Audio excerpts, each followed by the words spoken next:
cabe um processo, algo nesse sentido? Um adversário faz uma acusação, não apresenta provas, né? Levantando aí uma suspeita de que ela tenha cometido algum ato corrupto ou tenha usado dinheiro público nesse embate aí de Marina Helena contra Tabata Amaral. O que a senhora acha? Fabiola, sem dúvida alguma, cabe no enfoque eleitoral não só uma representação por propaganda irregular, propaganda eleitoral irregular, como também direito de resposta. Porque essa acusação, ela é grave o suficiente para atrair, né, um dos artigos que fala de manifestações que ofendam a honra de determinada candidatura e também a divulgação de notícias sabidamente verídicas.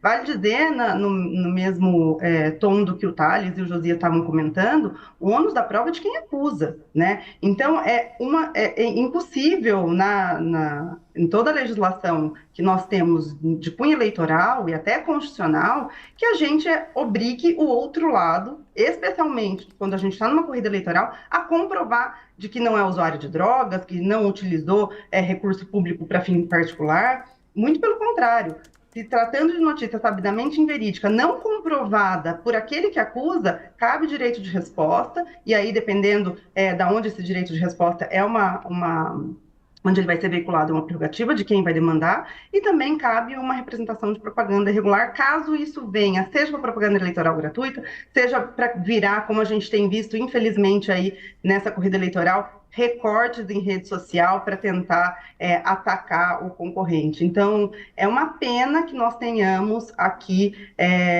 uma mulher que está concorrendo à Prefeitura de São Paulo, praticando contra outra mulher, mais do que essas duas irregularidades, violência política de gênero, né? Porque o que a gente tem visto, infelizmente, como tônica também dessa corrida eleitoral, é a prática de violência política contra as mulheres que estão na disputa. E é triste a gente constatar que, nesse caso em específico, foi uma outra mulher que atacou a candidata E Tabata. interessante isso que a senhora está falando. Por que a gente pode falar que é uma política, uma violência política de gênero? É porque ela está falando de um assunto pessoal? O que caracteriza, doutora Maíra? É justamente essa condição de o que está no centro do debate, a condição dela enquanto mulher.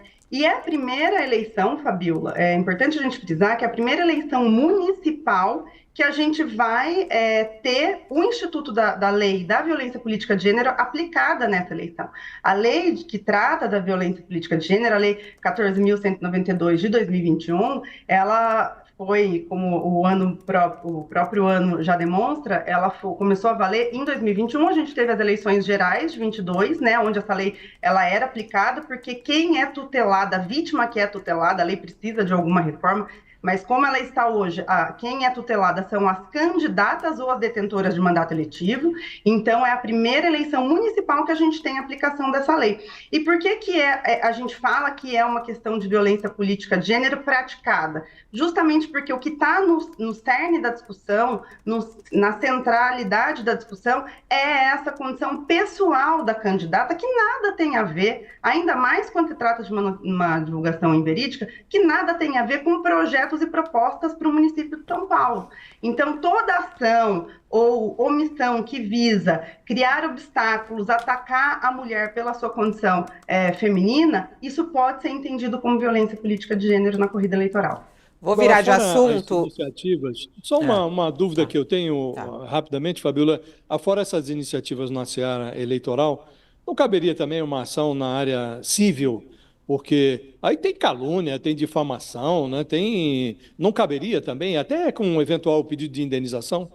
Josias, sem dúvida alguma, cabe não só no âmbito civil uma ação de indenização, um pedido de retratação, como também no âmbito criminal, uma queixa-crime por injúria, calúnia ou difamação, a depender do que ali a defesa da Tabata, que a Tabata está muito bem representada, diga-se de passagem, pelos advogados que estão assessorando, como eles vão tipificar essa conduta.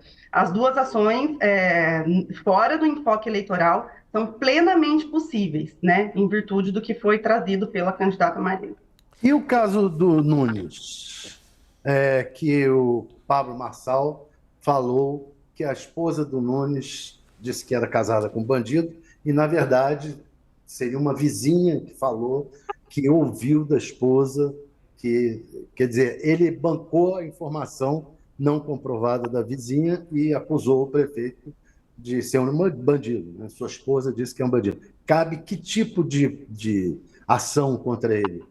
Na justiça eleitoral e na justiça comum?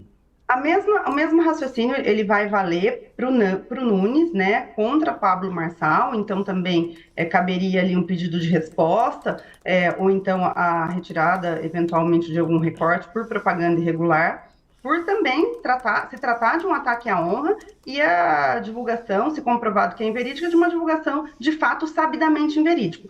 No que diz respeito à Regina, que é a esposa do Nunes, que parece que inclusive diz que vai processá-lo, aí a gente vai para o âmbito privado, que, da mesma forma como o Nunes também pode entrar com uma queixa-crime no âmbito penal e também uma ação de indenização no cível, a Regina, por não ser candidata, ela não está ali sob a égide da lei que trata da violência política de gênero, o que é uma pena.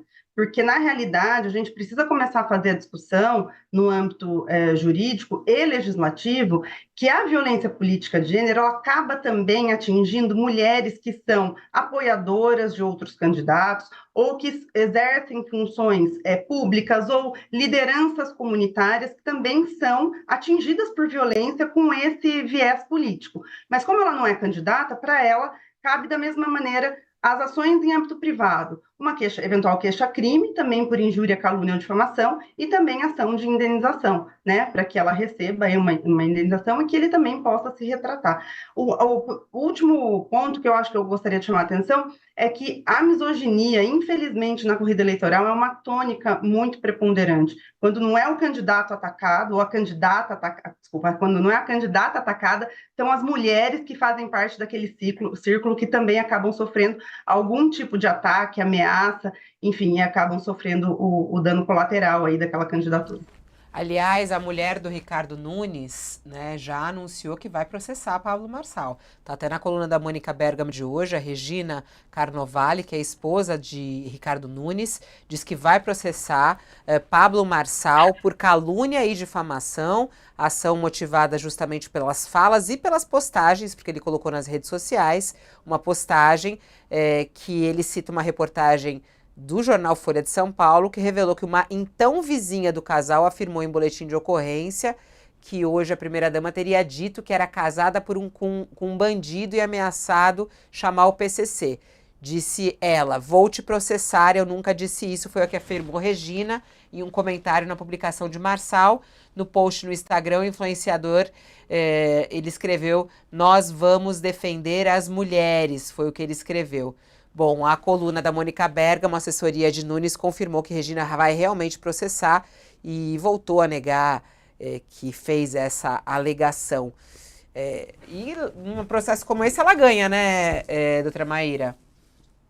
Fabiola, a gente tem uma brincadeira assim no direito que nenhum advogado pode falar que é 100% de causa ganha, porque tudo depende também de uma defesa e de um terceiro que vai julgar. Mas me parece que há indícios suficientes para ela ter sucesso nessa ação. As provas não são nem indícios de prova, né? Ele disse literalmente, isso está documentado, e uma vez que ele não comprove, nesse caso não tem nem exceção da verdade, ela tem grandíssimas chances de ter sucesso nessa ação.